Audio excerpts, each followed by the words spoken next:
Dabhoi Vadodara highway road ઉપર આવેલા પલાસવાડા ગામની સીમમાં અલ્પદ્રષ્ટિ ધરાવતા એક યુવકની સાંકળ વડે ગળે ટૂંપો આપી હત્યા કરી તેનો મોબાઈલ લૂંટી લેવાની ચકચારી ઘટના સામે આવી છે. આ મામલે ડભોઈ પોલીસ મથકે હરિયાણાના શખ્સ વિરુદ્ધ હત્યા અને લૂંટ સહિતની કલમો હેઠળ ગુનો નોંધી વધુ તપાસ હાથ ધરવામાં આવી છે. મહારાષ્ટ્રના નંદુરબાર જિલ્લાના અકલકુવા ખાતે રહેતા 28 વર્ષીય દિવ્યાંગ ફયાઝ અહેમદ મહેબૂબ અહેમદ શેખ પેસેન્જર ટ્રેનના વિકલાંગ ડબ્બામાં મુસાફરી કરી રહ્યા હતા. આ દરમિયાન હરિયાણાના રોહતક જિલ્લાના મોખરા ખાસ ગામના રાહુલ ઉર્ફે ભોલુ કરમવીર જાટ નામના શખ્સે તેમની સાથે મિત્રતા કેળવી હતી.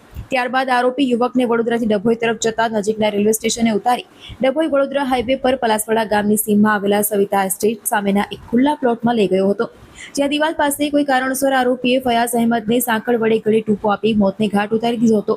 તેનો મોબાઈલ ફોન લૂંટી ફરાર થઈ ગયો હતો. ડભોઈ પોલીસ કાર્યવાહી મૃતકના પિતા મહેબૂબ અહેમદ ફતેહ મહેમદ શેખની ફરિયાદના આધારે ડભોઈ પોલીસે આરોપી રાહુલ ઉર્ફે ભોલુ સામે ભારતીય દંડ સંહિતા એટલે કે આઈપીસીની અલગ અલગ કલમો હેઠળ ગુનો દાખલ કર્યો છે. ડભોઈ પોલીસ ઇન્સ્પેક્ટર કે જે ઝાલાએ ગુનાની આગળની તપાસ શરૂ કરી છે.